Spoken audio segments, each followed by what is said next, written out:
innovation and creativity, because we had to be very creative. We were making a almost impossible case in the WTO at that time, calling for greater flexibility, equity, and balance in the trade negotiations for developing countries, and especially for poorer countries on the African continent. And so the support of the Secretariat was really valuable. So thank you, Joy, for all the work you did at that time. And of course, Joy herself is a negotiator. She represented Uganda in the WTO negotiations, so she has negotiating skills. So, and then she served in various capacities, working on development questions related to trade and economic development. In the South Center in Geneva, there's a very important think tank called the South Center that provides support to African countries and ACP, the African, Caribbean, and Pacific countries. And Joy participated and served in that capacity as a capacity builder. She also worked at Oxfam in the Geneva office. And after her stint at the WTO, she went on to work in UNCTAD, which is the sort of counterpart of the WTO, working on trade and development, now from a development perspective. And she was posted to Addis Ababa, where she supported the African Union. And I guess at the time you saw the beginnings of the AfCFTA coming into being as you were there in Geneva. So Joy observed and watched the development, the birth of the African Continental Free Trade area, and the negotiators who often met there in Addis Ababa. From there, she moved on to UNDP, served in New York, and again, she worked in support of trade and development, and she also, in that capacity, very strongly supported the AfCFTA. I saw a number of videos of Joy hosting the Secretary General in New York, and then she now has this amazing position as the director in the African Development Bank, where she leads the work of the bank on regional integration in Africa. So we're really pleased to see you here, Joy, in person. And I should also add that Joy also joined the AfCFTA Trade and Industrial Development Advisory Council, which is a group of people who work in a voluntary capacity to serve the Secretary General, to support him and to support the ministers on issues related to the negotiations and the implementation of the AfCFTA. So I'm very, very pleased that Joy is with us today to share some ideas with us about her perspective on how we ensure that this animal we have created, the African Continental Free Trade Area, how it succeeds and how it serves the majority of people on the African continent, how it becomes a dynamic instrument to increase growth, to increase opportunities for economic and social development on the African continent, and how it advances transformation. So we're very pleased to have you here with us today, Joy, and I'm going to hand over to you to speak to us, and then after that we'll open the floor for questions, and anybody wants to make some comments, it'll be a free and open discussion. So over to you, Dr. Kategekwa. Thank you very much, Ambassador Basil Ismail, Professor Basil Ismail, for agreeing to host us here at the Nelson Mandela School of Public Governance. Thank you for the very kind introduction. It's true that there are many years in this partnership. It's true that I've also learned a lot observing you and your leadership of South Africa's negotiation team at the WTO. It's also true that I've benefited a lot from your guidance. And so I feel really privileged to have the opportunity to share today. I'd also like to recognize Professor Ricky van der Ach, who is a lady that invested in my growth 22 years ago at the University of the Western Cape when I did my LLM in International Trade and Investment Law. I'm so glad to see you here, Ricky. And thank you all for coming in this room, but also online. We're talking about a crucially important question. Because if we believe that Africa must grow, Africa must thrive, then there is no way to answer that question without looking critically at how it is that we can unlock the potential of the African continental free trade area.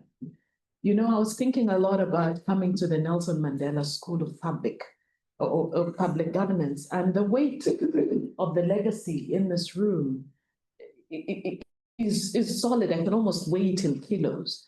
And so I went to his quotes, Nelson Mandela's quotes, and the one that struck me for this conversation was where he says, our biggest fear is not that we are inadequate. Our biggest fear is that we are powerful beyond measure. And I asked myself the question, how does that relate to where we are today? And then the first thing is this idea around we, speaking about we, and understanding that in Africa, our journey to prosperity has to be seen as a collective, has to be seen as a regional integration initiative. But secondly, thinking about when we talk about power beyond measure, what really takes us there? And to my mind, I'd like to share some thoughts about how the AfCFTA really and truly is that gift we have right now that can take us to actualize this great promise that indeed we're powerful beyond measure. But we do have to reach a point where the AfCFTA is less talked about in rooms of this nature and more seen in the pockets of Africans, more seen in what is on the stalls in the supermarkets across Africa, in what is seen in what you utilize from the morning to the evening of these made in Africa products. And I thought I'd start by maybe just trying to answer three questions. The first one is, can Africa really afford not to integrate? The second one is, do we have anything in our bag, in our toolbox, that can allow us to take that integration forward? And then the third is, what does the AfCFTA have to do with this? And in meeting these three questions, I hope to convince you that in fact, there's a way we can ensure success on the AfCFTA because it's tied in all of that. If there's one message in my entire narrative, it is that the time to talk about trade as a construct of its own is perhaps should be behind us, because we always have to think about how to move quickly to industrialization. Because once we get into the industrialization space, then we start to truly actualize that which trade is supposed to give us on the continent. So let's look at Africa. Let's look at the we. Can Africa afford not to integrate? Think about our continent. You have this group of countries, 54, 55, depending on who's counting. These countries, of them, 16 are landlocked, developing countries. Of them, 33 are least developed countries. Of them, 6 are small island developing states. What does this mean for the purposes of the geography of the continent?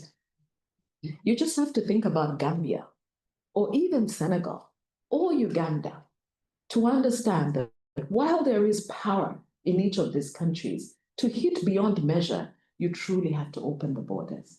And therefore, this regional integration is extremely critical.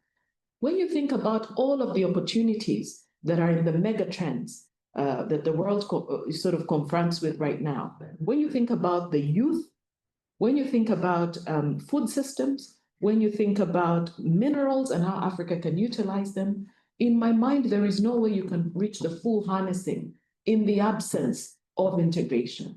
So think about food systems, for example. We know about the continent that has 65% of the world's remaining cultivatable arable land. We also know that Africa is the continent that has the largest number of net food importing developing countries. We know that Africa has 65% of the world's arable land, but only 10% of the world's output on food. And so when you think about it, we also know that there are parts in Africa where there's a lot of produce, and there are parts in Africa where there's hunger. And so trade and this connection between and amongst countries becomes critical.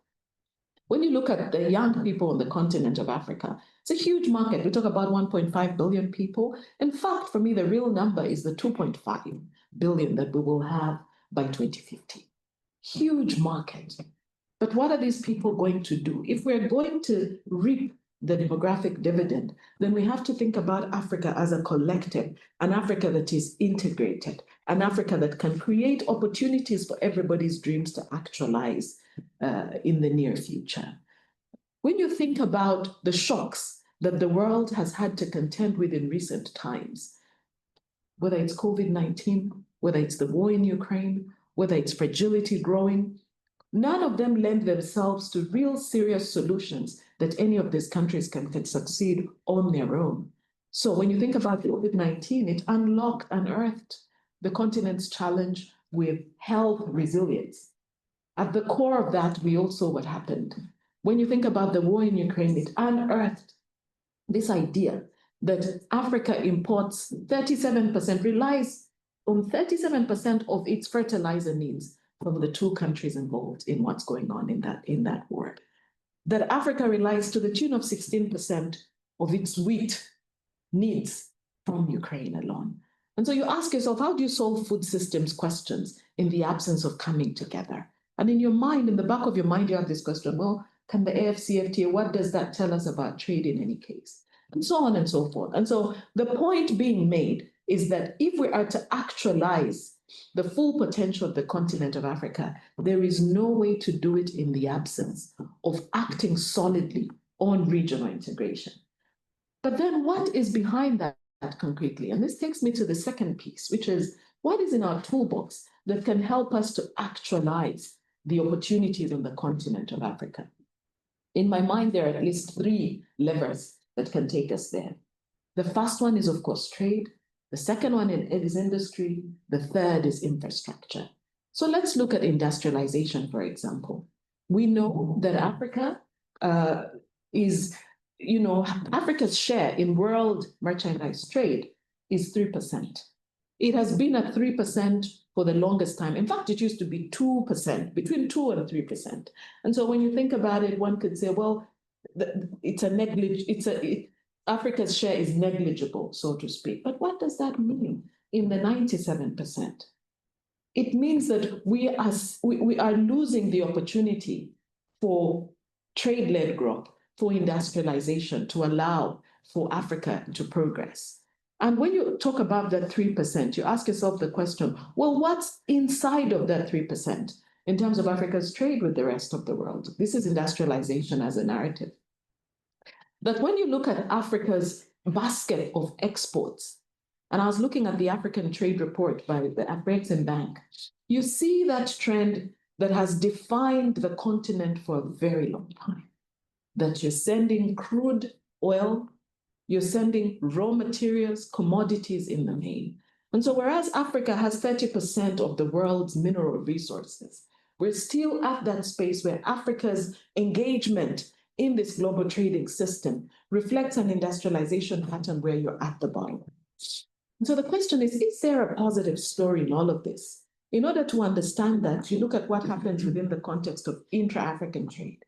If you understand industrialization as that ability to get the raw materials, add value, and then sell finished products, in that is a development story in and of itself, because in the value addition is jobs, in the value addition is wealth creation.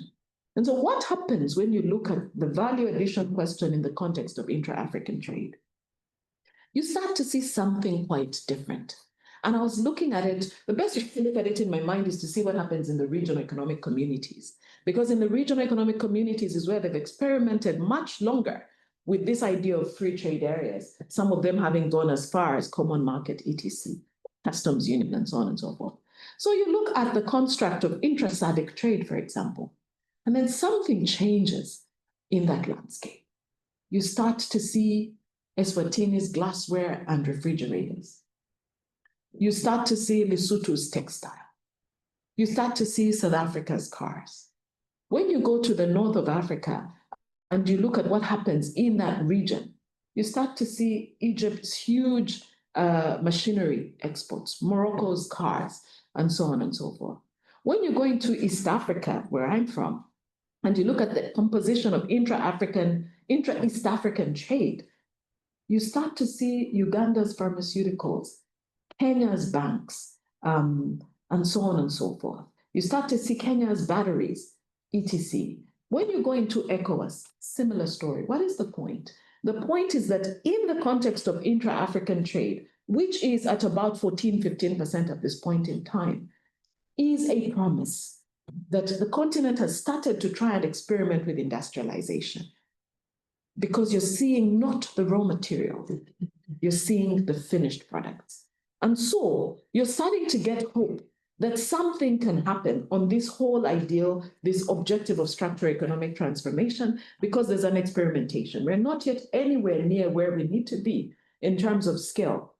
But you tell yourself this idea that if we can go deeper and try to expand what Africa has managed to do within its regional economic communities and within the context of intra-African trade, that maybe the industrialization hopes and dreams can start to move.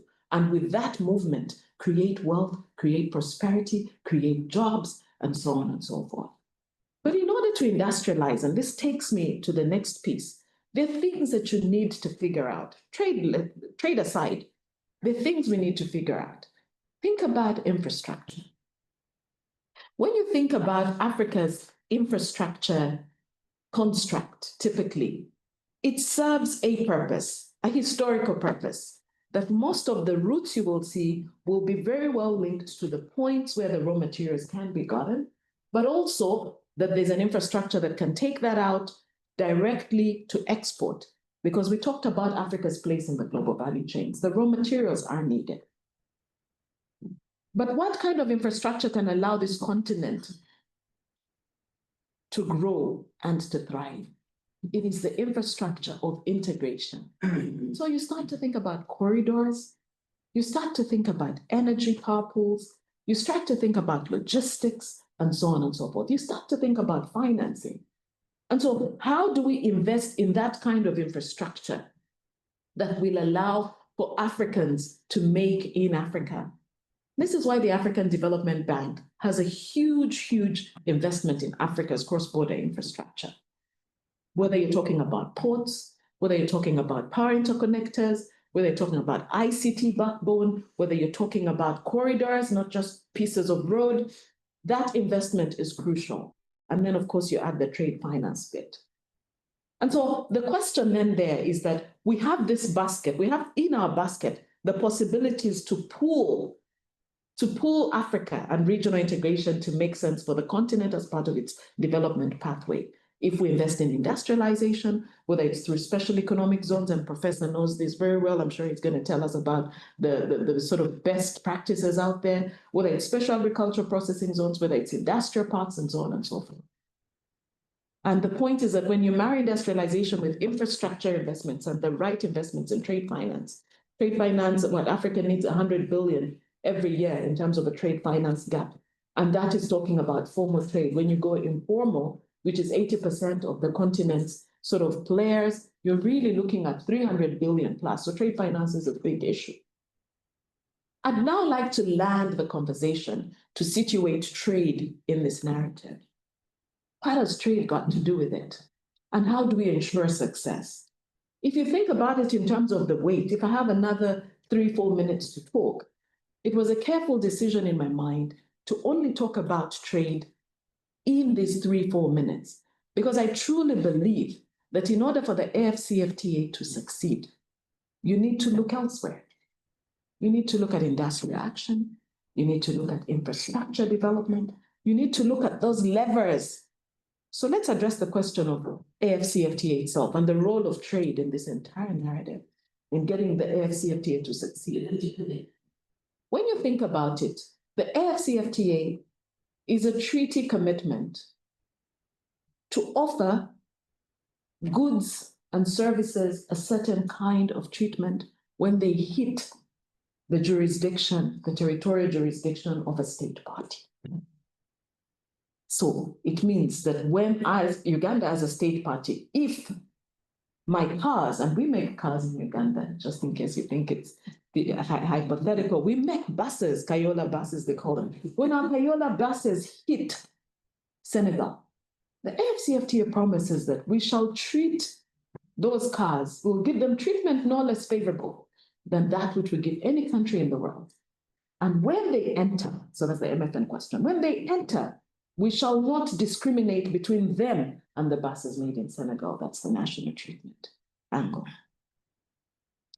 But what is behind that? And so the AfCFTA creates this sort of predictability, this sort of certainty, this sort of promise that as I'm making these buses, I have a sure promise, one, that there's demand because of this 1.5 billion people. Two, that when my goods get into that jurisdiction, they will not be discriminated against. And so if you talk about challenges in the global economy with volatility, with uncertainty, with complexity, with ambiguity, the AfCFTA is answering that question by creating, through a rules framework, the certainty, the predictability. But really and truly behind that, that promise is for those who make something. That when your goods reach the border, you're demanding a certain kind of treatment. And therefore, that promise leaves out those that have nothing to bring in terms of demanding that treatment, whether it be a good or a service. And so, in a sense, therefore, ensuring that the AfCFTA succeeds requires us to think about trade from the perspective of implementing the commitments. So you've gone and created treaty obligations for yourself. It's good because the obligations on your part, but you also have a right in the markets of other countries that are also state parties. So countries must do the hard work, the reform of their trade policy and its application, the measures affecting trade. They must reform them in such a way that the promise of the AfCFTA is the treatment that is given concretely to the goods and services of the other state parties. The regional economic communities and regional institutions, to my mind, must start to think about what role they play on the industrialization side. That if the AfCFTA and the tariff reduction process is unfolding, the question is, in what value chains, in what sectors are these opportunities emerging? So some studies have been done, everything from automobiles to lithium-ion batteries, to leather and leather products, to clothing and textile, to cocoa, to soya, pharmaceutical, vaccines, mobile financial services, and entertainment services. So countries position themselves to produce in this way. Regional institutions support that process by, in my mind, creating poles of production. Imagine if we had almost like a center of excellence idea, where you know that the production pole for cotton, for example, is in West Africa. The production pole for automobiles is in Southern Africa. The production pole for leather products is in East Africa, seizing the opportunities there. Or in Chad, why not, given they have the highest livestock sort of pool. So what I'm saying is that there should be a new role for regional economic communities and institutions to situate themselves concretely on the industrialization agenda, pushing this regional value chains approach. And then, of course, multilateral developing banks like the AfDB should continue to play this role of investing in the infrastructure, making concessional financing available to countries so that they can invest in these regional operations, but also in the regional public goods issues around trade facilitation, one-stop border posts, etc. And then finally, private sector itself should be able to take the risk, create the companies, create the goods, create the services. Let me close off with this idea around facilitating exports. We often talk about trade facilitation, and Professor, you will recall, in its WTO context, really talking about how you ensure that when the inputs are coming, the processes are easy. There's freedom of transit, the fees and charges are clear, the norms are not changed, there's predictability. I'd like for us to think about ensuring AfCFTA success as creating a new agenda called facilitation of exports. That at the border points, Our customs officers are preoccupied with ensuring that the goods can flow in smooth processes. So you cut out the losses, etc., etc. And that in this export facilitation drive, governments are investing in all of the incentives that are needed to ensure that each of their countries are positioning to win in the AfCFTA on the industrialization agenda. And so going back to the quote where we started, our biggest fear is not that we're inadequate. Our biggest fear is that we're powerful beyond measure.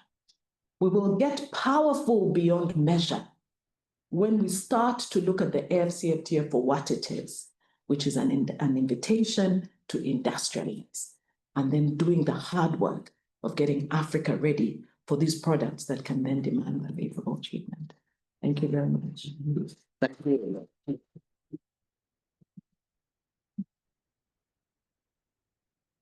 Thank you very much to Dr. Joy Kategekwa for those brilliant remarks. It really is a tour de force, bringing together all those days and hours spent in Geneva in those negotiations.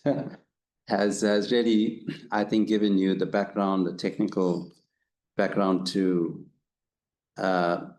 envision how the AfCFTA can do much better than we did in Geneva.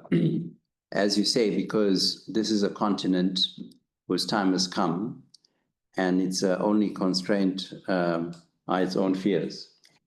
But as you correctly point out, it is the AfCFTA does create the instruments for the continent to be a power beyond measure.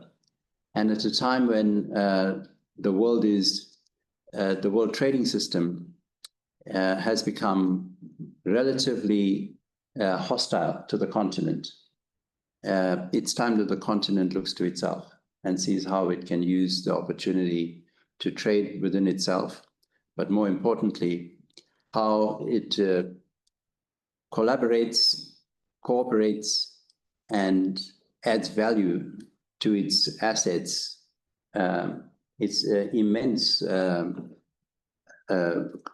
resources, which are God-given, and how it utilizes these to add value and create opportunities for its people.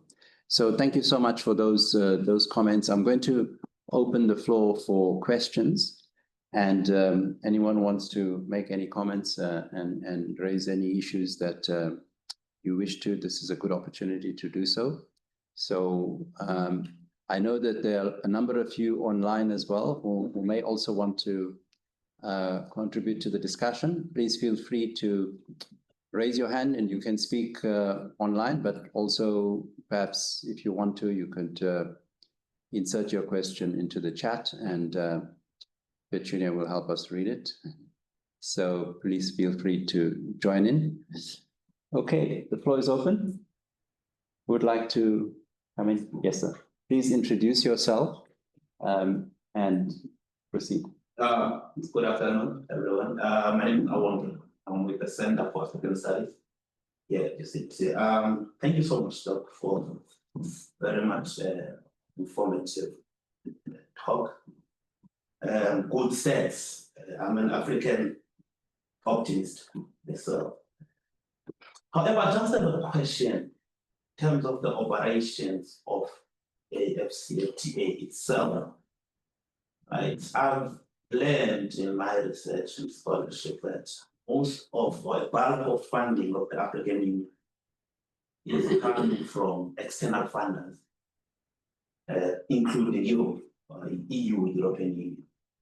In terms of these particular institutions, who then funds its operation, its day-to-day operation, right? And how then do we safeguard if there's any external funder from external influences? Because of course we do know that who funds can also call the shots. So just on that question, thank you so much. Okay, great. Maybe we'll take a first round of questions, but excellent question. Thank you so much. I'm sure Joy will respond. Yes, sir. Thank you very much for that thought-provoking presentation. Please introduce yourself. I am Mutuzalani Mbimbi, and I'm part of Incentive for Cities ACC. And I think my question, touches based on what my fellow colleague just asked. In terms of infrastructure, you're thinking about infrastructure, it's pretty much fixated on the tangible idea of structures of progress. But then what about cultural imperatives as infrastructure? You mentioned something about industrialization as narrative. But I think there are also everyday infrastructures that also contribute towards the reformation of the global economic hegemony, which also then produces particular special relations. So when you think of infrastructure, how do you think about infrastructure away from this technocratic understanding of infrastructure? One. Secondly, I think we cannot run away from the fact that Europe has continuously envisioned itself as, the overall overarching figure in terms of exploiting the resources of Africa. And then we have private entities that I mentioned before that will pioneer this particular kind of urbanization and industrialization. Again, how do we ensure that we build infrastructures that also respond directly to the needs of those who are oppressed and marginalized in our communities? Okay, great. Thank you so much. Yes, sir. Please proceed. Thank you. Thank you, Doc, for the presentation. My name is Jemoyo. I'm from the CCA, the Center for Comparative Law in Africa. I have two questions. The first is related to what Ben has just alluded to in terms of your points on infrastructure. I think I'm curious to hear your thoughts on how you foresee the AfCFTA interplaying with China's Belt and Road Initiative, particularly its infrastructural projects, in terms of infrastructure being a tool or an avenue for facilitating inter-African trade, and considering how China has, through its BRI, has already made grand moves in terms of how inter-African trade will be facilitated, from border posts to bridges to railways. This is very, very expensive.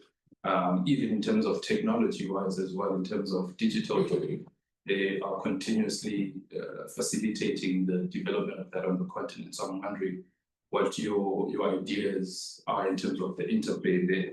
The second question or point alludes to the point raised on the youth as well.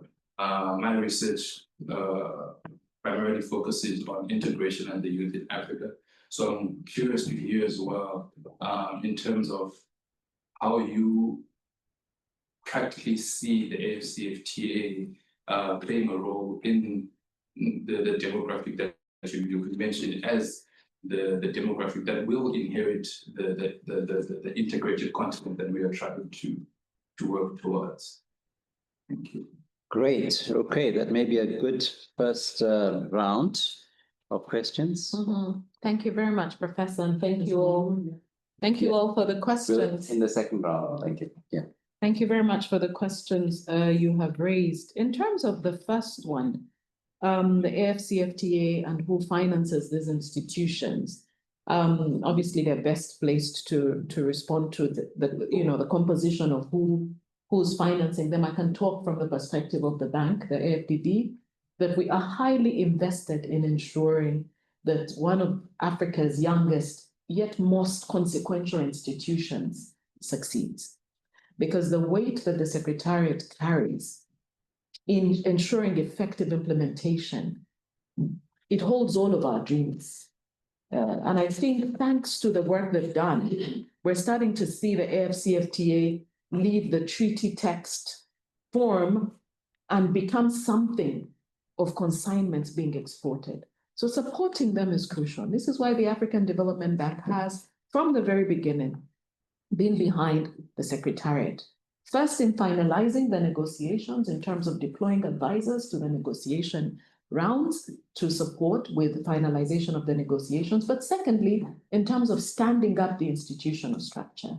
From the time of creation of the AfCFTA Secretariat, the bank has invested about $16 million in the institution. And the goal is what? Finalize the negotiations, get the initial capacities that you need, set up the technical committees, ensure that there is functionality. So that was the first phase. The second phase now starts to look outward. Now that we're leaving the negotiation phase, how do you start engaging? First of all, doing the implementation oversight, which is a big job for the Secretariat.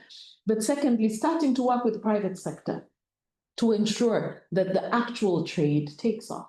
This is how you've seen things like the Guided Trade Initiative. This is how you see engagements like the Biashara Forum, which creates space for businesses to connect. This is how you see important data and information coming out of the Secretariat and so on and so forth.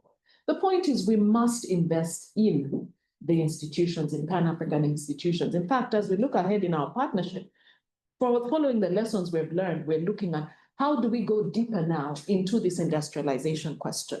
What kind of partnership do we need to have with the Secretariat now that can allow us to work with countries to understand their context in terms of how they position for the value chains, but also to do the reform work of implementing sort of regulations that will create that preferential treatment on the ground. So this is what I can say about the Secretariat in terms of the need to invest in Pan-African institutions. The AFDB being a Pan-African institution is highly invested in investing in the success of the AfCFTA. So that's what I can say about that. The second question around infrastructure and structures, cultural imperatives as infrastructure. You know, when we think about infrastructure, in a way, the African Development Bank is also known as Africa's infrastructure bank, because what it has done well over the years is really to invest in that. And when you think about it, in the last 10 years, about 50 billion has been invested in Africa's regional infrastructure. So definitely investing in that. But when you think about where you start by filling that most pressing gap. Africa's infrastructure gap is between 100 and 170 billion annually. This is not counting for AfCFTA. This is not counting for Paris Agreement. This is not counting for COVID and what it meant. And so the gap is growing. And therefore, the investments in the brick and mortar, the hard infrastructure, the things we see, I think is crucial because the gap is just huge. We cannot talk about industrialization in the absence of corridors that will create the connectivity between and amongst Africa. But then infrastructure, the days of defining infrastructure only as the backbone, the rail, or the road are behind us. And so investing in ICT is a critical one as well. And so we have been working a lot, including in areas like Central Africa region, to invest in the backbone that can allow for digital to play its role, but also investing at that crucial place, the border, where you don't just have the one-stop border post because there's an agreement that asks you to have it, but you have a one-stop border post that is working towards getting to that space where, in fact, there's no stop. Ultimately, because digitization has improved the governance questions at the border. So I'm with you on the need to look at infrastructure as a new generation question, without forgetting that the core of the gap is still huge and we must continue to invest in that. At the bank, we've also been talking a lot about what does the next generation of infrastructure look like? What does trade enabling infrastructure look like? How do we get into logistics? How do we get into cold storage? How do we get into ICT highways, that sort of thing? And so we've developed what we're calling the integrated economic integration corridor concept, which means, for example, we're involved in the Lobito corridor in terms of investing in the backbone. But let's go beyond the backbone as a design question, that when you're designing the project, you do not only think about the connection from DRC through Zambia to Lobito itself, that you're thinking more about, well, where are the industries that can be sort of like created along this corridor? Where are the one-stop border posts? Where are the energy power pools? You know, how do we ensure that the financing is following that investment? So we're testing this out with the Lobito corridor. We've done something similar in terms of the Standard Gauge Railway in East Africa that connects DRC to Burundi and Tanzania. We've also done something similar with Burundi and Rwanda in terms of trying to ensure that as you as you design the infrastructure itself, you're thinking about complementarity in terms of crowding in private sector to make the necessary investments, so that this integrated approach to infrastructure design will take us closer to hitting those industrialization targets, bringing people in so that they can create wealth. And so the new generation of infrastructure is all the things that you said. It's not just the backbone. At least this is how we're seeing it. And we're very much informed by the Program for Infrastructure Development in Africa, PIDA, which is now in its second program of action plan, so to speak. It has all these projects that are supposed to do the Cape to Cairo connection, so that when you think about it, Lagos, Abidjan, when you think about what happens, Central Corridor, Northern Corridor, and so on and so forth, all the investments that the bank is doing are based on that African blueprint called the Program for Infrastructure Development in Africa. Now, you talked about, you talked about Europe and others. I think that we need the sorts of partnerships that work for Africa. So to my mind, it is welcome that you have the sorts of partnerships that can help to finance these sorts of infrastructure projects, because it's costly. The question is, how do you frame that partnership? We've learned many lessons over the years on what a good investment agreement should look like, for example, because this is an investment question. There were times when I was doing my LLM, and Ricky will remember, Professor Van Rach will remember, we used to talk about, the race to the bottom, that African countries are out-competing themselves. You come here, you will not pay tax for 5 years. And even after the 5 years, we can extend it if you're not making any profits.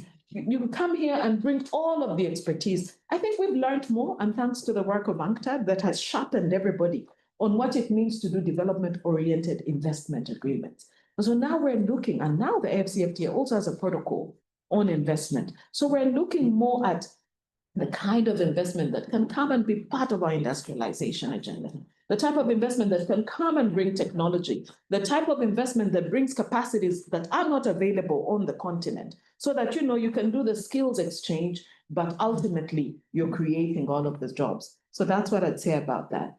And then you talk also about the Belt and Road, the Belt and Road Initiative, and how the AfCFTA interplays with that. I think the first point is still this question of how you manage investment. I think everybody's a bit more alert these days in terms of what not to do. And so at the bank, for example, we have what we call the African Legal Support Facility. It's supposed to be working with countries, helping them. It works with countries, helping them on these complex legal questions, including in investment agreements, and how countries can best position to ensure the mistakes of old are not done. Obviously, there's much more ahead of us, much more work to be done, but also say that we have to be smart about how we structure our investment agreements. Now, how does the AfCFTA interface with that? In my mind, effective implementation of the AfCFTA is going to be a pull factor for investment, a pull factor for industrialization, a pull factor for infrastructure.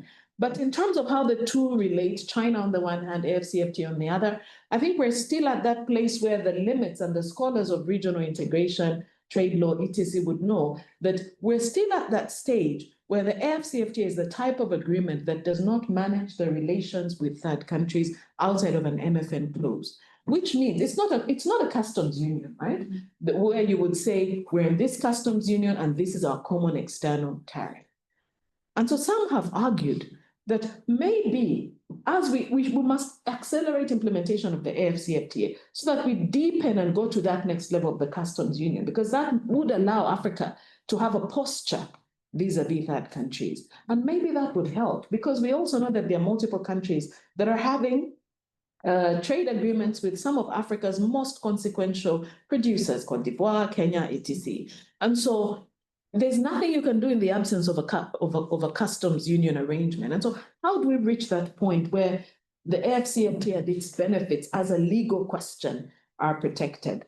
We would have to start to think about deepening the type of integration that is envisaged in that treaty. And then the youth and integration, one of the creations of the AfCFTA and its uniqueness is that it's the first time to my mind that you see a protocol on women and youth in trade.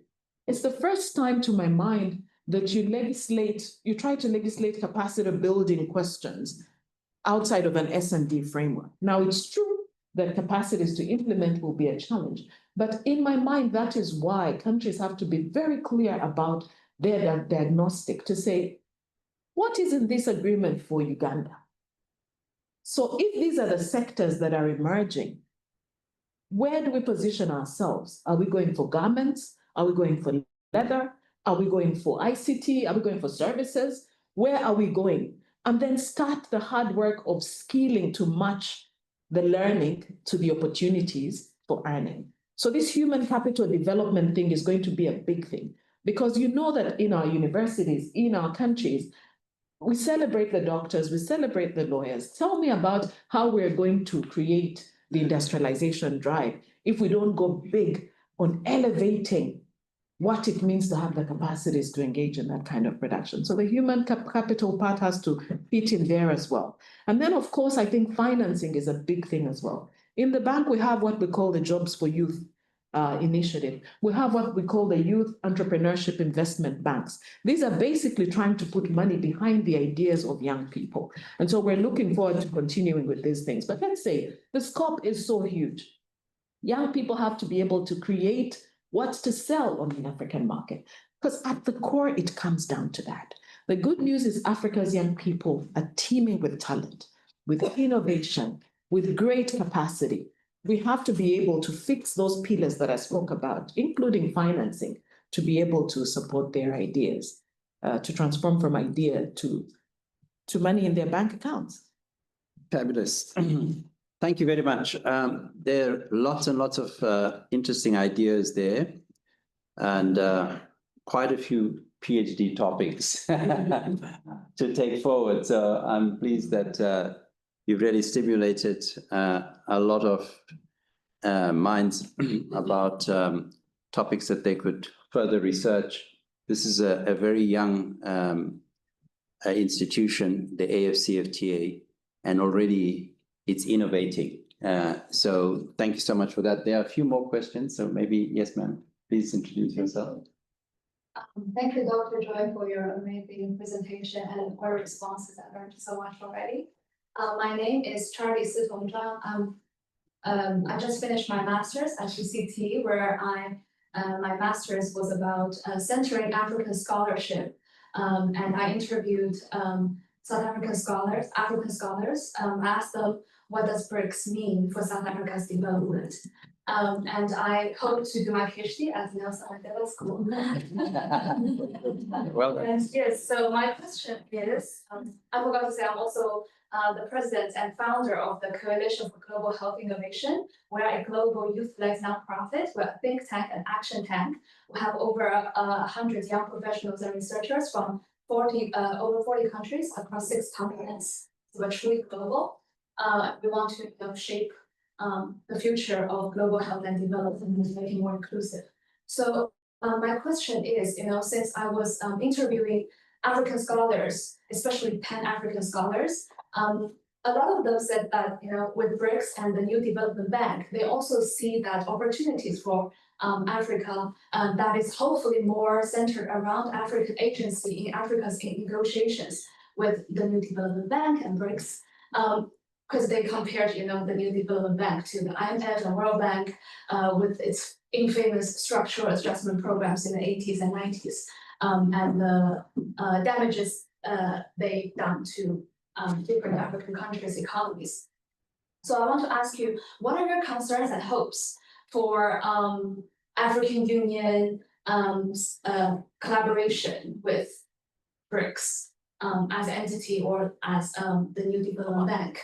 And how do African countries make sure that their agencies are at the center of their collaboration? Thank you. Great, good question, and would love to see you in the PhD program. Sanang, and then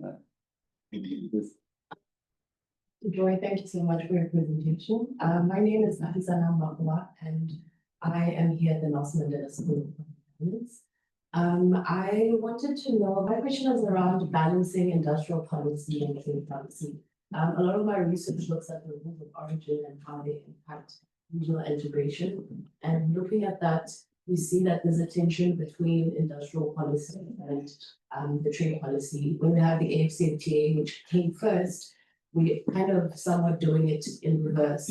And when you look at small island states, small landlocked countries, and them industrializing and growing, how might you recommend that they look at these trade-offs and not prematurely open their markets to trade with their regional neighbors? Okay, another PhD student, Professor. Hi, I'm Ricky Walla from the University of University. Joy, thank you very much. It's really very to the point and insightful, and I cannot agree with you more on the issue of industrialization. You referred to some of the RECs, and they are supposed to be the building blocks of the AfCFTA. Do you foresee a specific role for the RECs in this process for industrialization? Yeah, that's a very important question. Creates a lot of confusion. Right, Victor first, and then yes. Right, thank you, Dr. Joy, for the presentation. So my question, I think, is just generally around institutional agency, looking at the AU for one and the secretariat, and trends across the regs, primarily looking at ECOWAS and the exit of those three juntas. And recently, reading this morning, they submitted a notice to withdraw from the ICC. So if one looks at how these three states are kind of operating, and hypothetically they put a notice to withdraw from the AU, just that general trend. So my question just is like how the AU perhaps would respond to this emergence in the hypothetical scenario that these three countries seek to withdraw. And just generally, we're looking to take everyone along, not leaving anyone behind. Just the capacity of the AU to more or less have everyone involved in the process and balancing that against concerns around sovereignty and just retaining the village, that. And also looking at the intersection of perhaps trade and migration. Trade more so being a very welcome initiative. Migration not so much. What holistically looking at the and you're looking at socialization, I think skills actually play a role. But how then do you reconcile that difference in terms of wanting to engage in trade, but not so much on the movement of people? So how would the AfCFTA perhaps be leveraged to get countries to buy into that? Good. So yeah, that's Victor has done his PhD on trade and migration, which is the complement to the trade and services and mode 4. So it's a good conversation there. Thank you so much. Perhaps we'll take two more and then. Hello, my name is Kalinda Jamada Musa. I'm a master's student here at GCT, and I'm originally from Uganda. So welcome. I'm very happy to listen into this discussion. I think also I was a student of Prof. Ricky, so I think our questions are a bit linked when it comes to the regional economic community. You mentioned something that I never thought of, which is how accepted and how easily the industrial products are crossing between the regional economic community. But I do not see that happening across the continent. And I'm not sure that's entirely as a result of infrastructure. I think there is an element of just a disconnect between these individual divisions across the continent. That's my theory. I would like to know what yours is and maybe what solutions would you propose. Yeah, you find it's very problematic. It's easier for me to fly from, of course it's closer, to fly from Uganda to Kenya but the difficulty of flying to West Africa, it's a lot more expensive. Different than it would be from East Africa to South Africa. So even between the different regions, some regions are closer to each other than the others. So very difficult to go to North Africa, almost impossible. So where do you think that is coming from, and how does a continental body address something like that? Great, thank you so much. That's really a lovely question. Yes, ma'am. Good afternoon, colleagues. I'm Mandela, and I work for the Senate Committee of Central Bank Governance, which is housed at the South African Reserve Bank. My question is around how you think about diversification when it comes to industrial revolution, especially in resource-rich countries. So, for example, Botswana's economy is basically built on the diamond industry. And so I think that then the conversation when it comes to industrialization is that, okay, there should be, beneficiation where they turn the diamond into jewelry and instead export that. But what happens when the diamonds run out? Because then the jewelry industry is also done for. So how can resource-rich countries think about diversification when they pursue their industrialization and beneficiation strategies? Oh, great. Okay, lovely question. So thank you so much to all of you. Quite a lot. You can stay here the whole day. So there's one more. Can you take one more? Okay. Okay, Chebo. Another PhD student. Yes. My name is Chebo Tamajo. I'm the doctor of NZD. So my question also ties in relation to the questions of regional blocks as well. So as Prof mentioned, regional economic communities and regional trade institutions are supposed to serve as building blocks. But you've also seen that the British regional economic communities have ports.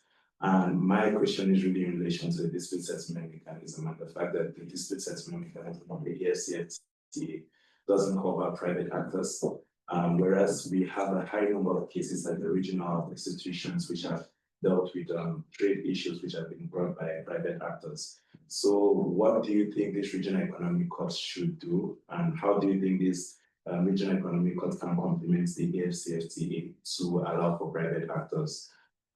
Also, the final aspect is with regards to the fact that the AfCFTA doesn't necessarily cover informal cross-border trade. And when you look at the statistics, you see that informal cross-border trade accounts for the high amounts of trade within the continent. So how can the AfCFTA leverage and ensure that informal cross-border trade is something which is taken account for, and also that the informal cross-border traders also are protected to some extent, given the fact that private actors are those who actually bring more cases to the regional courts and also at the international courts, and not necessarily taking an approach which has been adopted by the WTO dispute settlement standard. So that's my question. Thank you. Okay, I see everyone wants the speaker to answer your PhD question. That's not fair. So, okay, but good. Okay, shall we take the last one? Okay, Bonkalani. Hello, I think you've been unmuted. You can go ahead. Thank you. Thank you, Prof, and everyone in the room. My question, I've already sent it on the chat. However, I want to elaborate more on why I asked the question. Is there any reports that highlights integration of youth, people, women, and people with disabilities? Because as AfCFTA is being implemented in Africa, or the idea is that let's see by 2030 how we have integrated it. I want to say, let's not forget the people on the ground who are in deep rural areas who might not have access to knowledge of how do we ensure that whatever that they are doing on the ground gets to be traded from their rural villages to the ports of our different continents, countries. That's all I wanted to say. But then I also need to know if, is there such integration? And if so, maybe it can be my research topic for next year, Honorable. Good. Okay, thank you so much for all those questions. I don't expect Joy to answer all of them, but I'm sure she's going to do a good job in answering some of them. Thank you. Thank you very much, Professor, and thank you all for these great questions. I'll try to sort of group them because some were related. So there was a question around trade and migration. I think migration is a huge, huge deal because I think it was 2018, UNCTAD produced a report, the Economic Development in Africa report, that was focused on intra-African migration. And they said that in 2017, 25 million Africans left their countries. But the story there was they were not leaving the countries to cross the seas and go to Europe. They were moving within Africa. The large recipients were South Africa and Cote d'Ivoire. And so migration is definitely a big thing. And there is that contradiction in my mind that on the one hand, we talk about regional integration. On the one hand, we have the AfCFTA, but the borders are still closed to Africans. The African Development Bank produces what we call the Africa Visa Openness Index, and we measure how easy it is for Africans to travel within Africa. Only 28% of intra-African travel is visa-free. And as you know, the agreement establishing the AfCFTA and the protocol on free movement, rights of establishment, residence, and so on, were opened for signature and ratification on the same day. The AfCFTA within a year had entered into force. The protocol on free movement has 4 ratifications. And so there's a lot of work to be done on this question around people and mobility, because the opportunities in the AfCFTA are for Africans. We're the ones talking about being powerful beyond measure. How do you ensure and harness and leverage all of that when the borders are shut? And so we have to do a lot of advocacy around that. The AfCFTA tries to answer part of that question in the traditional sense of creating a channel for movement of linked to services provision. So that's the protocol on trade in services and the Mode 4 questions. But we know that it's much more than that. The need is much more than that. This is where the regs are very interesting. And that also helps me answer the reg question, that regs should continue to implement their policies that advance regional integration.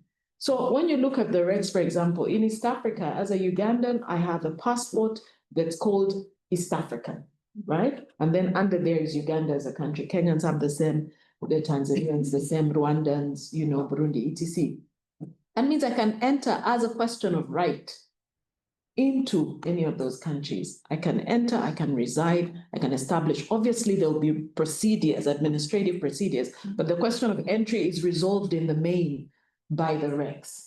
And so when you look at ECOWAS on the Africa Visa Openness Index, they perform the best because beyond having that common passport or having a visa-free regime, they also are the reg that has the least reciprocity requirements, i.e., because you're an ECOWAS citizen, that's it, you can enter. Now, we need to do more to ensure that some of those friction points continue to be removed.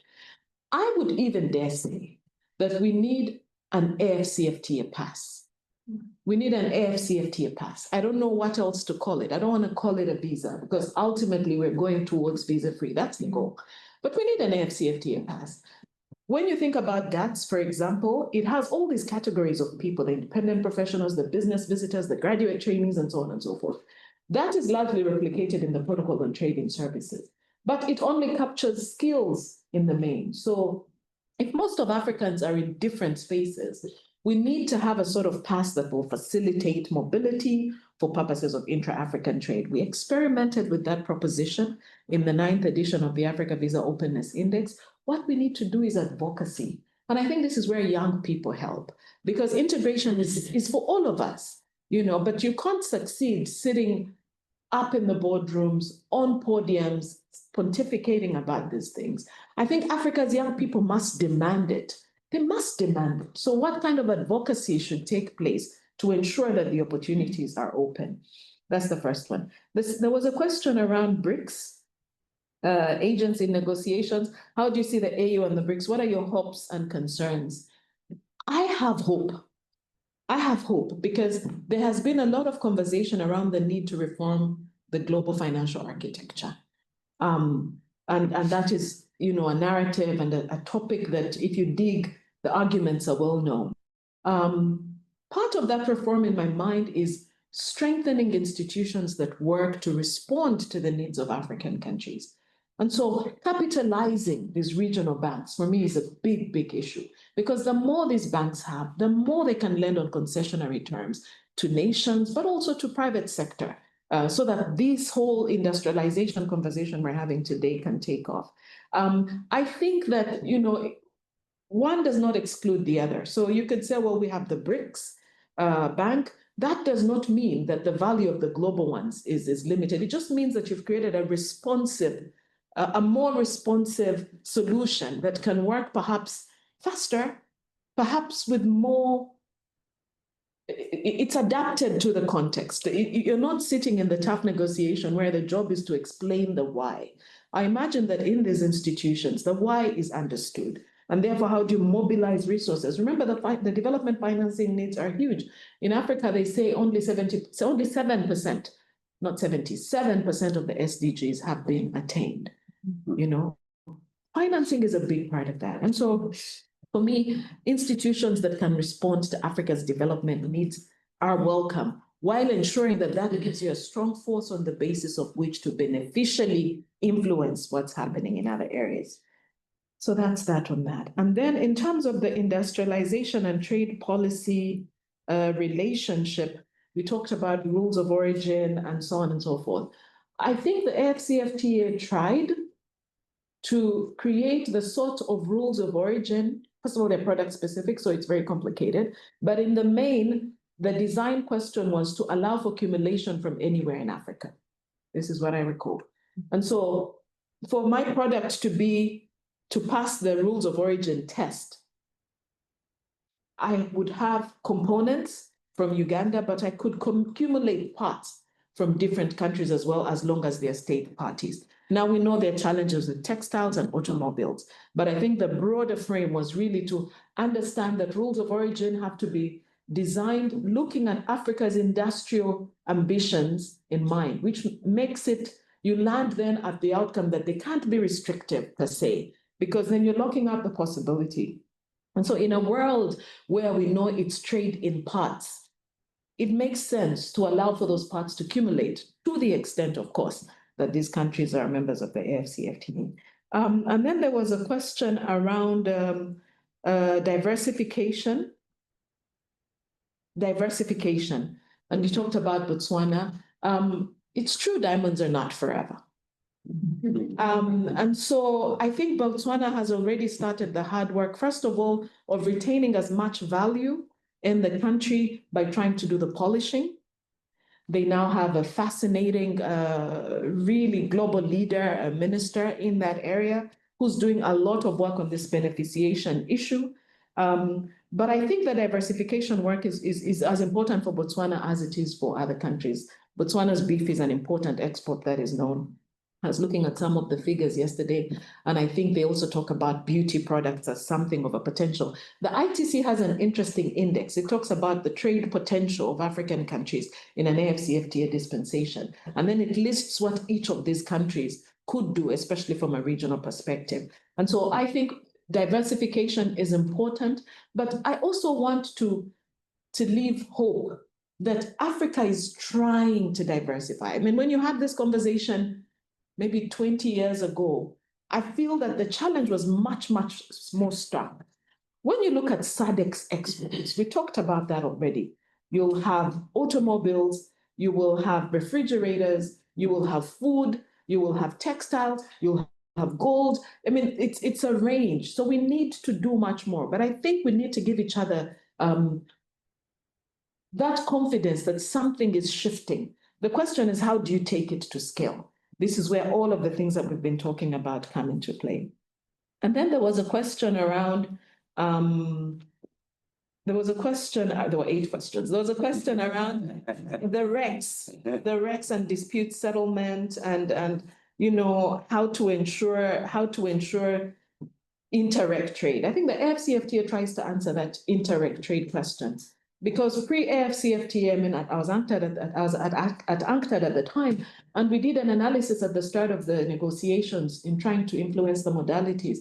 And what that study revealed at the time is that most of the trade is taking place within the RECs because the RECs have gone as close to zero as possible. That is why you see the diversification, because in the absence of a sort of close to zero tariff structure, value addition is penalized through escalation and through peaks. So trade policy has an important answer to that. And that's where the RECs, are demonstrating that production is possible because they are working very much on this idea of removing the barriers from a tariff perspective, but also regulations.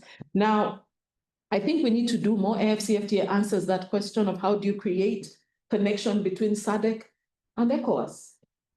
So implementation of that is going to be critical. If we look at the AfCFTA as a vehicle creating space for indirect trade, then we must implement it with much more speed. There was also a question around youth and people with disabilities. We talked about the protocol on women and youth in trade. Is there any analysis? If you look at, there's a report called The Engine of Trade in Africa. It's a report that was published by UNDP and the AfCFTA Secretariat and UN Women. I think it's about 4 years old now. And what that report did was have consultations across 27 countries at the time, asking young people and women, what is your experience with engaging in export? How do you face that space? Then the stories emerge around financing, around the inability to have inputs, around non-ownership of productive assets, around harassment when it comes to women, around the borders really being a place that requires a lot of reform, that they're not facilitating exports and so on. So I'd ask you to look at that report because it has some interesting outcomes, interesting recommendations that actually were used in framing the protocol on women and youth in trade. Maybe I'll close off by this broad overarching question that was asked around RECs. First of all, someone talked about informal cross-border traders. Very quickly, I'd just say you have experiences in the RECs about simplified trade regimes where they set a threshold and apply the laissez-passer approach, i.e. if your consignment is below $2,000, for example, in COMESA, then laissez-passer. We're not going to sort of take you through the rigor of the documentation and that sort of thing. That is an answer. But I'd also like to leave this idea that we have to be preoccupied with production rather than trading. Because what are these informal cross-border traders? What's in their basket? Where is it made? So I would rather think about how do you invest in the ability of these entrepreneurial people to be part of those that make products that can then demand the AfCFTA treatment. Finally, the role of the RECs.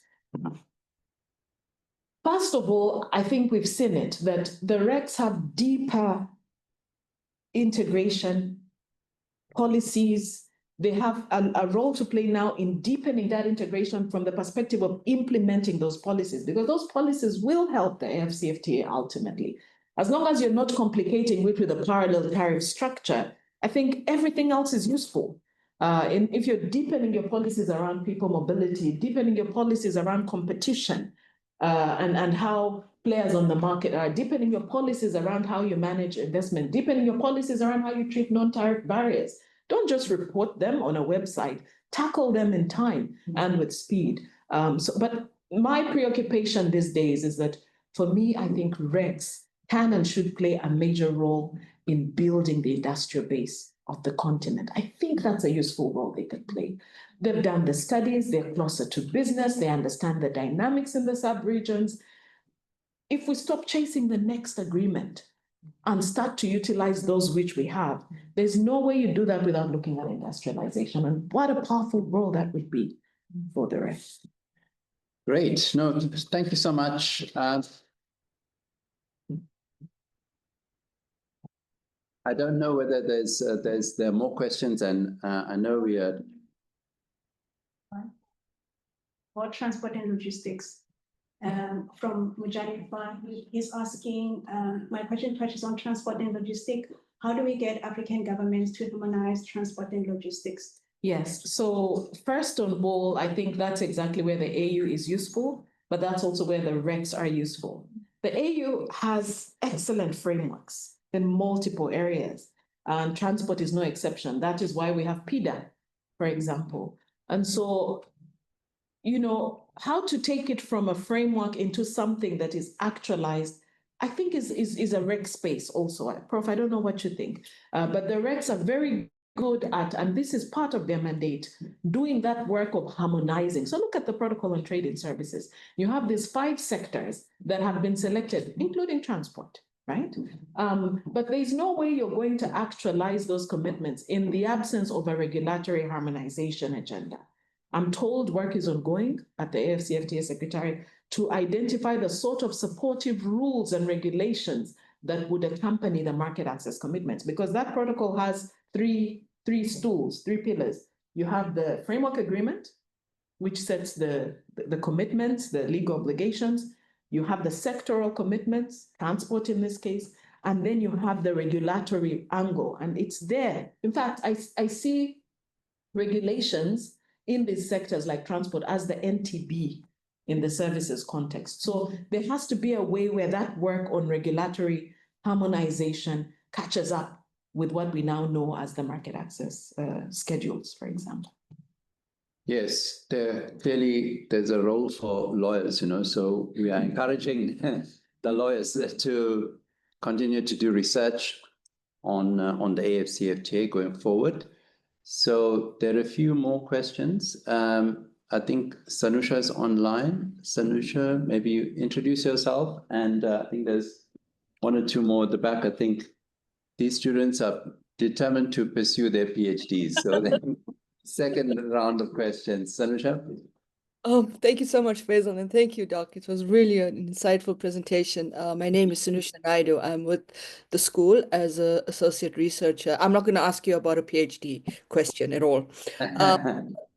Mine is more around your impressions, having worked in various iterations across the trade integration, the legal perspectives.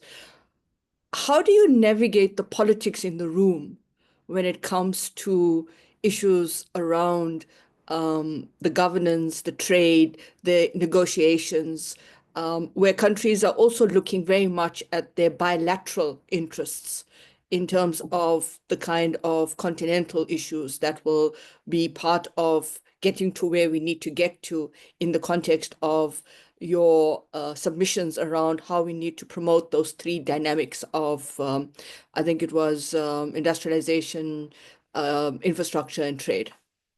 Thank you. Okay, thank you. Who wants to come back? Yes. You want to go first? Yeah, please. Thank you. Mine is a follow-up on the earlier response you had to the question of the social infrastructure. In your response, you spoke about needing to start with what is most urgent, what is the tangible. And you also spoke about the possibility of looking outside trade for our solutions. And I want to comment on that in terms of bringing into conversation with Professor Akokpa's work on new regionalism. In which he forwards these ideas of regionalism from below. And with that, I wanted to find out a question in terms of the ideas of social infrastructure. When you think of the AfCFTA as a social infrastructure, perhaps, is it something that is, would you say, in your perception, has there been buying from the bottom, per se, or is it still a project that, like you said, is crafted within boardrooms and negotiation tables? And if so, if it is crafted within only those parameters, how can we move beyond, as you said, to think outside of trade in terms of the AfCFTA being much more prevalent on the ground, as you said? Thank you. Yes, sir. So I think my question falls around what you spoke about around advocacy And I tried to break down this question into two. Hopefully it will be a single question at all. So my question is, how should citizens of a state, so how should the citizens of a state respond when the state fails to actualize this African Renaissance project?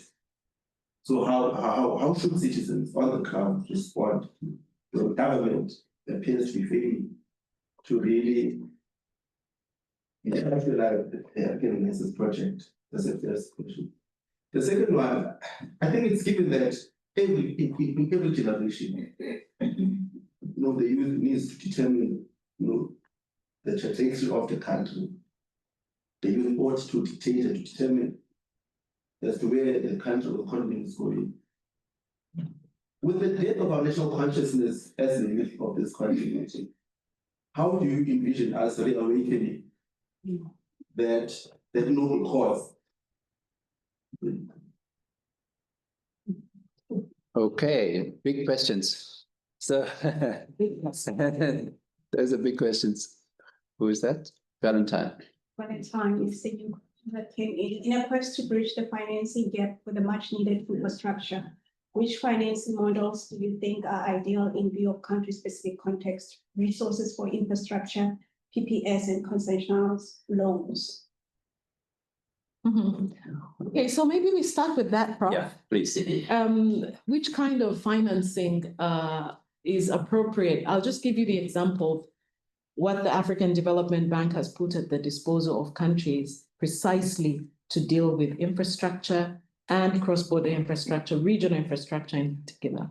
So it's about incentivizing these countries. Concessionary loans, I think, are the best because number one, the type of investments you are putting the money in take a while for the dividend to come through. So you want it to be concessional. So what the African Development Bank does is for what we call ADF countries, countries that can borrow from the Africa Development Fund, so low-income countries, these countries, for every dollar they bring of their performance-based allocation, i.e. the pot of money at the bank that is allocated to them, right? For every dollar you bring, the bank leverages that with an extra dollar. And that allows for countries to build up the amount of money that can be invested in infrastructure. And if the country is from a fragile context, imagine Sahel, imagine Horn of Africa, that leverage is by 1.5%, so that money is accumulated in that way. Finally, for countries that have very low allocations, i.e. over a 3-year cycle, maybe they have below a certain threshold, say $30 million. What the African Development Bank does through this regional operations envelope is limit the contribution of that country to 10%, and the rest is taken from this regional operations envelope. This is how we've been able to do important infrastructure projects, for example, with Mauritania, with Central African Republic, that they cap at 10% and the rest is paid for by the bank. So in the case of a power interconnector that we have been financing, Mali-Mauritania power interconnector, this is about creating capacity of energy so that they can trade. This is how Mauritania was able to get that financing capped at 10%. This regional operations envelope has been the reason why we've been able to invest in the Lobito corridor, financing Zambia on that component. This is how we've been able to do the Senegambia Bridge, a very interesting story. It used to take days to get into Gambia from Senegal because you needed to cross by boat. And now it takes under 10 minutes to do that. This is how we've been able to invest in the Standard Gauge Railway. This is how we've been able to invest in water projects in the Central African Republic on the Bangui River. I hope I'm getting that right. This is how we've been able to do infrastructure investments, whether it's power, whether it's ports, whether it's transport corridors, and so on and so forth. But there's something more, that there are parts of the regional infrastructure that don't lend themselves to loans as an instrument for financing. So when you look at trade facilitation, for example, and the digitization processes, and so on and so forth, when you look at the AfCFTA and the need to invest in the institution so that it can do its role in oversight of implementation, you need some resources that invest in what we call regional public goods. And this is how the bank has been able to support the AfCFTA Secretariat, for example. So this notion of regional public goods has to be expanded, because under this envelope that I spoke about, there is a 15% that's set aside to support regional public goods. That's how we support the regional institutions to take their work in terms of harmonization and take it to the next level. These are grants. So that's the point, that you also need grants, especially when you're dealing with regional public goods. There was a question also about advocacy. What should citizens, how should citizens respond with the when the AfCFTA is when governments are not moving fast with the AfCFTA? I think the first thing is understanding what is working, because sometimes we paint it as if a project for which nothing has happened. You have the Guided Trade Initiative. It now has 38 countries. You have 5,000, I was counting yesterday, over 5,000 certificates of origin that have been issued. Think about that as 5,000 exchanges in intra-African trade. So that tells me that something is happening. But more needs to be done. And so how do you want to position? How should African citizens respond? What is your stake in it? Are you a service supplier? Are you a producer of a product? What's your stake? Beyond the production side, are you on the academia to write the pieces? Are you a lawyer that you want to support and shape how the disputes are going to be sort of like, there's so many angles to this table is what I'm saying, and that everybody sits at a different part. I sit on the part where we've supported the design of the agreement. I sit on the part where I now work with a bank that's at the heart of investing in the infrastructure. There are others who sit at the Nelson Mandela School that are helping governments think through how do you industrialize in particular value chains. It's an important report by Professor Faisal and others on this question around apparel. There are young people who want to start businesses. You're doing this great PhD thesis. I'm trying to say that advocacy is strongest if you fully maximize your vantage point. I think that's how I'd answer that question. And then you talk about new regionalism from below, social infrastructure. When you asked your questions, I thought about culture, I thought about people, I thought about the fact that, maybe having been involved in the negotiations, what I know is that the machine was built from the ground up, meaning the regs were the key. That the progress that has been got in SADC, in ESC, in COMESA, etc. was the base to then say, now that we have this in the regs, how do we match it to the continental level? So those modalities were carefully understanding the context, the key, the building block, and then trying to create a framework that can connect it at the continental level. Now, obviously, the part where I think everybody could have done better is with the business. That is, if ultimately this gift is to be handed to business, on reflection, it makes sense that they're involved ab initio.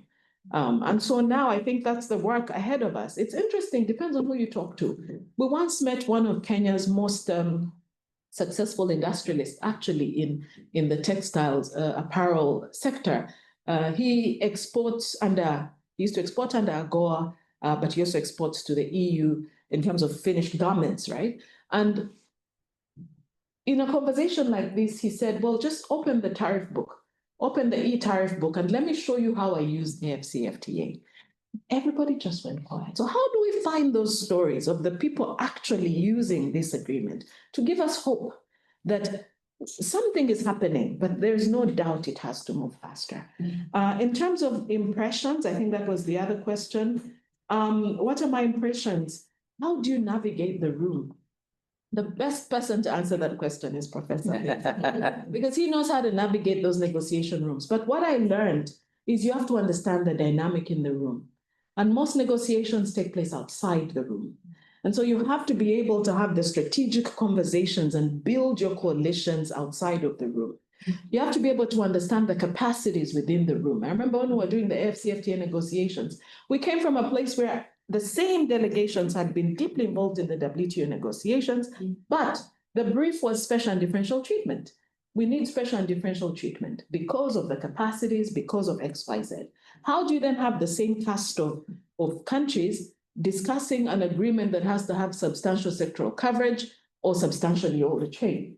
And so we infused capacity building right from the beginning, that you started with clinics so that the analytical studies can be shared. People's sort of comfort goes up in terms of information gaps, assessment gaps, and then you can start to talk about what the commitments would look like.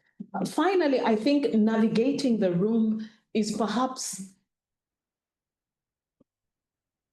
it's the strongest asset one can get out of negotiations and that experience, because you take it everywhere you go. You have to be able to understand what the pain points are with countries. Countries want to make a contribution, but they don't want to lose the revenue. So what do? Well, you start to talk with AfCFTA and others to think about an adjustment fund. And then you try to solve that problem in that way. You know, there's a negotiation, it has concluded, but really we didn't think about women. Do they interface the market in the same way? Well, why don't we start to try and see if the heads of state can sort of agree to launch a new negotiation? Understanding context is everything, and being able to deploy all manner of strategies to be responsive, I think, is what I've learned over time. And then, of course, knowledge is everything. Negotiations are complex, but once you have the knowledge up, with everybody at least having reference points, I think it also helps. Great. Thank you very much.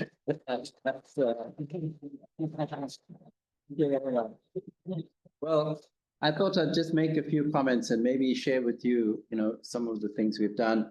So Sanusha asked a very important question, how do we ensure that countries that are used to fighting for themselves and their own interests, even on the African continent, how do we start getting used to the idea of working not just for our own country, but for the whole continent? So here's the best demonstration we've just heard. Although she's mentioned Uganda more than once, but she really has been talking about the continent and how, we can think of ourselves, not just as South Africans or Ugandans, but as Africans. And one of the drivers for that is the vision and the values that, the Pan-African leaders have given us, really, as they help to free African countries from the yoke of colonialism. And so that's why, the AfCFTA, it's only going to succeed if people believe in the concept of solidarity and what Africans understand as Ubuntu. So that's why in my book, which I've written on the AfCFTA, I've made that the basic assumption that everyone has to believe in. And so I call that developmental regionalism. It means that countries like South Africa, they have to lead, and Egypt, and Morocco, and Nigeria, because they are larger, they have more capacity. You see, Victor, you also have responsibilities from Nigeria. We have to lead.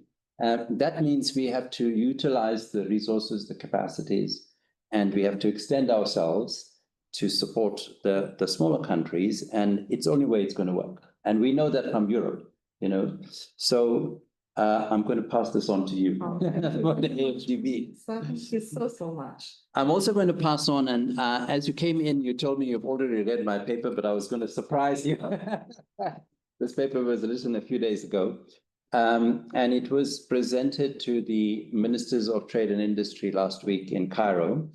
We were fortunate to be invited as the Nelson Mandela School and the Advisory Council to make a presentation on the research that many of you have contributed to here in the room, and many other researchers at UCT and across the African continent. We've been collaborating with a large network of academics, researchers, and some institutions that Joy mentioned, like ITC, UNCTAD, your former home. And collectively, we've put together a lot of the research to try and understand the opportunity in the cotton, textile, apparel space on the African continent. And we're very surprised to find that actually, although there have been a lot of setbacks in this industry in the 1990s and early 2000s, there is a sort of renaissance taking place. We found it in different countries,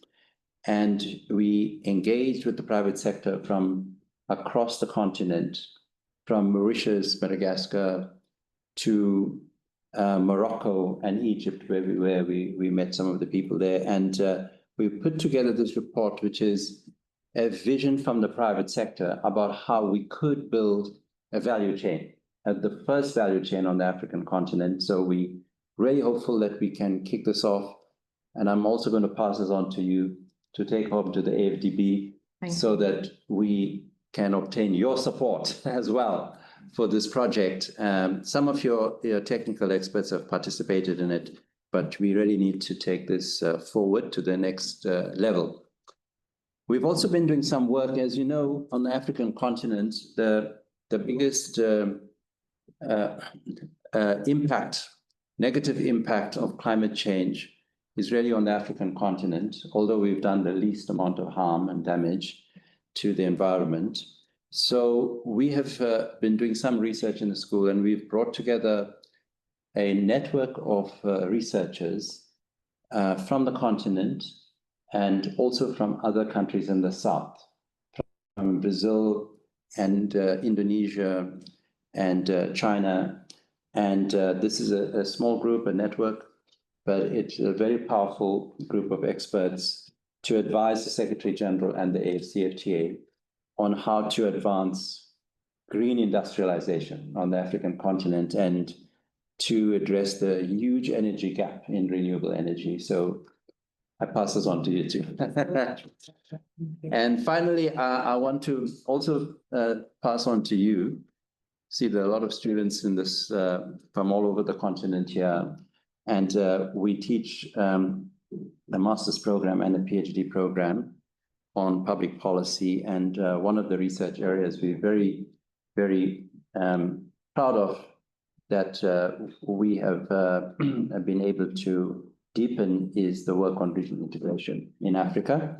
So we are keen to expand this across the continent and to get support for the students who come from many countries on the continent, including countries like Somalia, South Sudan. We have a PhD student actually from South Sudan, and sometimes they don't have the resources, and we need scholarships to support them. So I pass this on to you too. Thank you so much. So I hope this meeting today will strengthen the relationship between the school and the African Development Bank.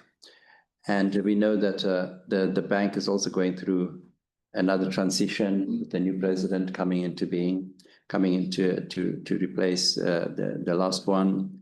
But there is a consistency in the vision to support regional integration on the African continent.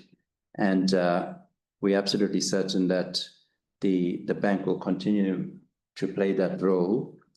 And going forward, we will be working together on innovative research, and we will see you also delivering guest lectures to our students and inspiring them as you've done today to all of us. Yeah, so really it's been such an exciting presentation, and I'm sure I speak for all of us that this has been really interesting and informative, and we should all continue to engage with Joy in her current position as a director on regional integration.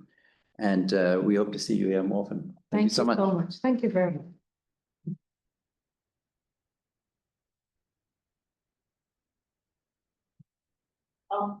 I'm sorry. Yes. I'm wondering. Sure. I need a bite. So, Doc, and I know we can do this in 30 seconds. You can go up to 60 seconds.